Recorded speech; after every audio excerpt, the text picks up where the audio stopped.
children, blessed beyond measure. And today, we are so privileged to have with us someone who's actually been a participant of the program from the other side. And I want you to welcome to the program today Jonathan Smith. Jonathan, so glad to have you with us today. Thank you so much for coming on. No problem at all. How's it going?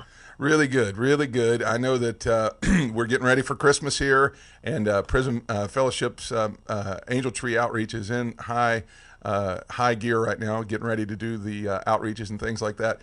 What do you know about the program itself that you would really want everybody to know that is the most important things? Oh, so Angel Tree in and of itself is a great program, and it allows the inmates to extend their reach beyond letter writing or hoping to get a visit. So it's just an extension of what you can do during those times that's really hard when you're in prison or you're incarcerated. You can't be around your kids. And so then during this time during Christmas, there's some gift exchanging going on there. How does that work?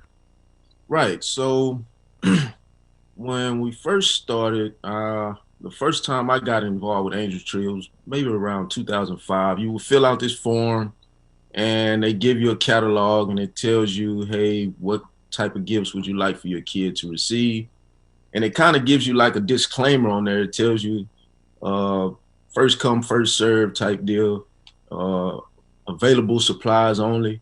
So for a long time, I never knew whether or not my kids were getting gifts because there was a lack of contact for a little while. And then when I did make contact, they were like, hey, we were getting gifts this time and that time. And I was like, wow.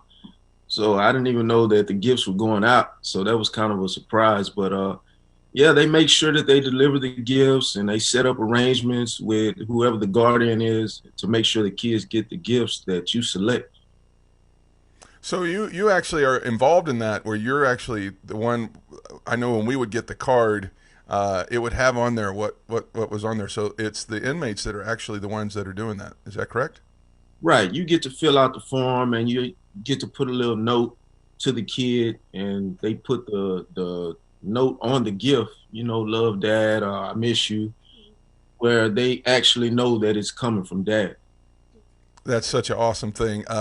Can you share with us some experiences of those times that when you were participating?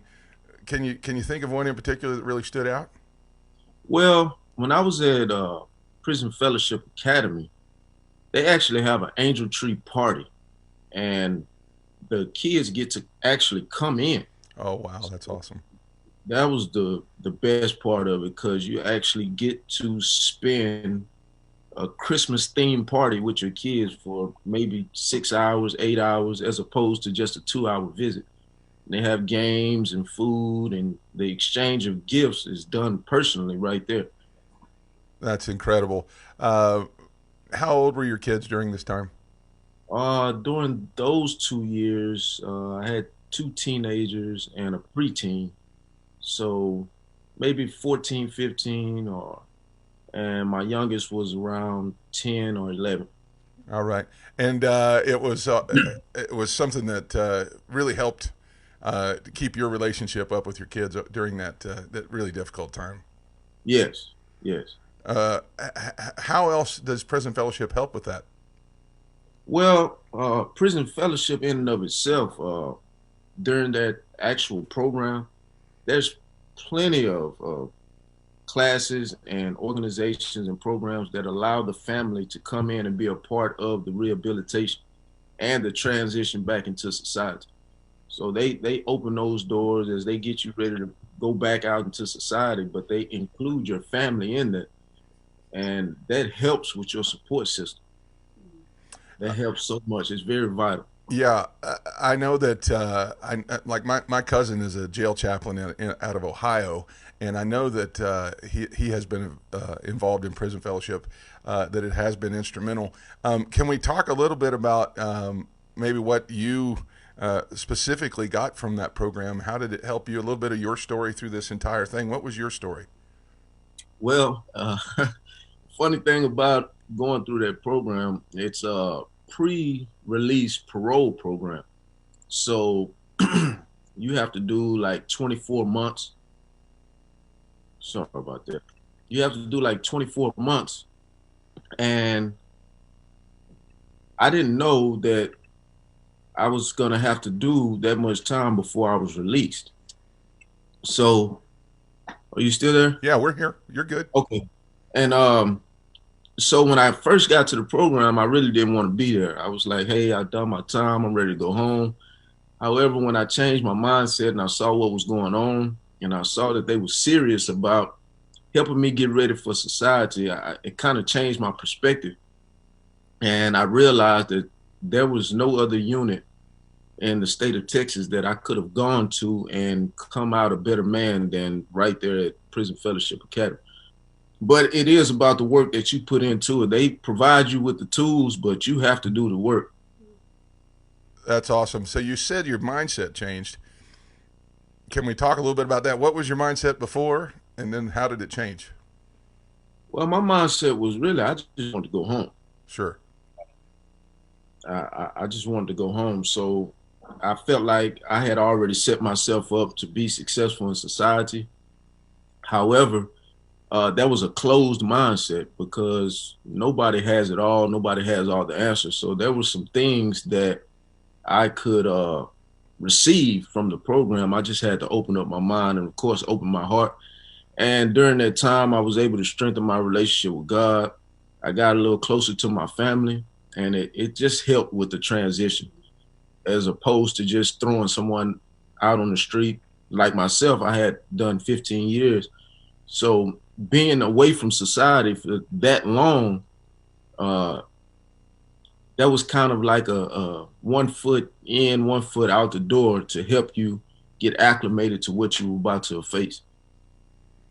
Wow. So yeah, I would guess that that would be kind of a you're used to a routine every day, and then suddenly you're being put out. So what was your mindset coming out of the program? How did it change? Well, when I came out, um, I was definitely an advocate of the program, and I still am. I encourage some of the guys that I'm still in contact with to make sure they get involved with the program uh, because it's an experience like no other. It's not the prison culture that you come accustomed to after being inside that atmosphere for so long.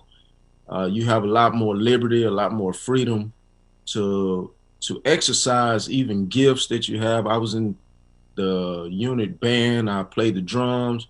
I would give speeches all the time, and those are things that you may get a dose of on some units, but not to the extent of Prison Fellowship Academy. All right. Now let's go back to Angel Tree and your kids.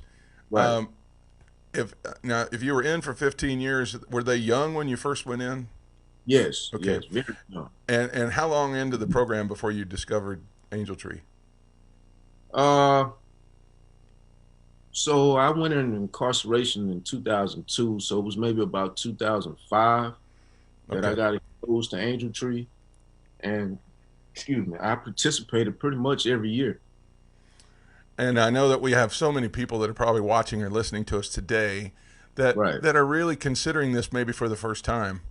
As somebody who's participated, I know that the value of this program is probably priceless to you. Right. Right. Right. I mean, so your reach is limited, like I said in the beginning. When you're incarcerated, your reach only goes as far as a letter will get you. It only goes as far as any family that's willing to come and visit you. Uh, you may be able to handcraft some things to send home as a gift, and those things are priceless and they're valuable. But during the Christmas time, uh, there's nothing like those kids receiving a gift from the parent when they can't have the parent right there. So for Angel Tree to, offer that, that's priceless. That's something that's very invaluable, and that's something that kids will never forget. Yeah. As we are here in the season right now, um, how would you encourage everybody to get involved? What would you say? Well, if there's a way to donate, and it doesn't just have to be money. They have ways that you can donate your time. They need gifts wrapped. They need people to transport gifts. They need people to package.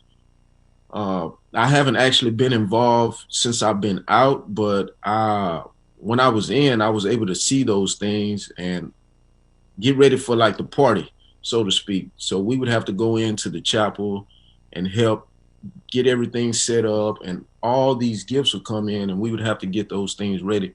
So I can just imagine the volunteers that were on the outside that were doing this for prisons all over the country. It's amazing. As people turn their, I would just personally say, as a pastor who's participated in something like this before, this program is extremely worth your time and your effort during this time and season, especially as we are approaching Christmas at warp speed here. I mean, we're just 2 weeks away. As we get close to it there, if you'd like to get some more information about it, we'll be throwing some information up on the screen. You can go to prisonfellowship.org, and you can actually do a search on there on their website. There is an Angel Tree button there that you can participate in. You can find churches in your area that are participating, or other places where you can sign up for that. Jonathan, your story is absolutely heart-touching. We love to hear stories like this where ministries that did make a difference in people's lives, actually we get to see the fruit right here. Before we let you go today, let me just wind it up by saying this. As 2020 has been a year of craziness and so many uncertain things, how, as somebody who's been through a real life change, what encouraging word would you give to somebody as they're wrapping up 2020? What's just one thing you would throw out there?